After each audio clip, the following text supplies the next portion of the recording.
Hai, Assalamualaikum warahmatullahi wabarakatuh. Apa kabar semua? Kita berjumpa lagi pada video pembelajaran pendidikan agama Islam kelas 7. Pada video kita kali ini, kita akan membahas tentang tema ibadah menuntut sebuah keikhlasan. Kita mungkin sering mendengar tentang istilah ikhlas. Dan bahkan banyak dari kita ketika ditanya apa itu ikhlas, maka akan dijawab, ikhlas itu tidak mengharapkan apapun atas tindakan yang kita lakukan. Namun, bagaimana dengan orang-orang yang melaksanakan sholat, puasa, ataupun bersedekah, kemudian mengharap surga atau rezeki yang melimpah dari Allah? Bisakah dikatakan ikhlas? Simak selengkapnya di sini.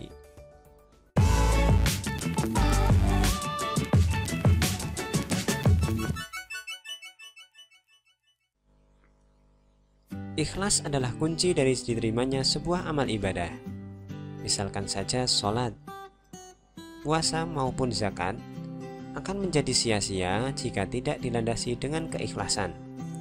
Allah berfirman dalam Quran Surat An-Nisa ayat 146, A'udzubillahi minasyaitonirrajim, illalladzina tabu wa aslahu wa tasamu billahi wa ahlasu dinahum lillah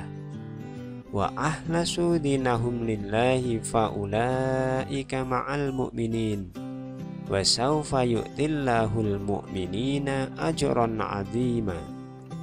Kecuali orang-orang yang taubat dan mengadakan perbaikan dan berpegang teguh pada agama Allah dan tulus ikhlas mengerjakan agama mereka karena Allah, maka mereka itu adalah bersama-sama orang yang beriman. Dan kelak Allah akan memberikan kepada orang-orang yang beriman pahala yang besar. Ayat ini merupakan perintah bagi kita untuk melaksanakan ibadah dengan tulus ikhlas.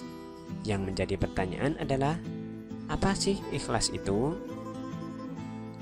Ikhlas secara bahasa berasal dari kata kholaso. Jika diibaratkan tentang air, maka ikhlas itu akan berupa bening, murni, ataupun tanpa campuran apapun. Sehingga ikhlas secara istilah dapat diartikan menjadikan tujuan dari segala bentuk ibadah hanya kepada Allah semata. Sementara itu, perbuatan yang didasari atas keinginan dipuji orang lain atau mengharapkan imbalan, maka hal itu dinamakan dengan riya. Lantas bagaimana dengan kita melaksanakan sholat, kemudian puasa, ataupun berzakat, lalu kita mengharapkan imbalan dari Allah berupa rezeki melimpah atau pahala yang banyak? Apakah hal tersebut dikatakan sebagai riya? Tentu saja bukan. Hal ini bukanlah riya. Karena memang sejatinya ikhlas itu hanya semata-mata mengharap hasil dari Allah, bukan dari manusia. Sementara riya mengharapkan hasil dari manusia. Jadi sah-sah saja apabila kita beribadah kemudian mengharapkan balasan dari Allah berupa pahala, rezeki, atau bahkan surga.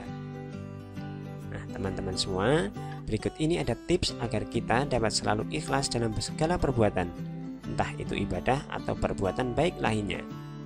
Yang pertama, janganlah mudah pamer akan kebaikan yang kita lakukan.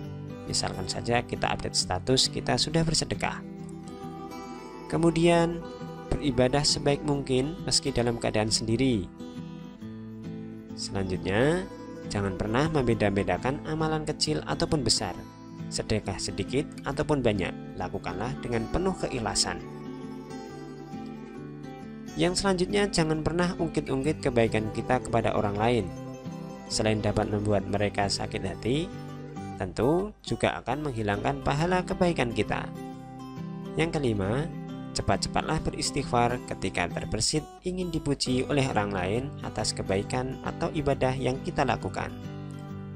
Nah, itulah tadi beberapa tips agar kita senantiasa memiliki keikhlasan dalam kehidupan kita sehari-hari.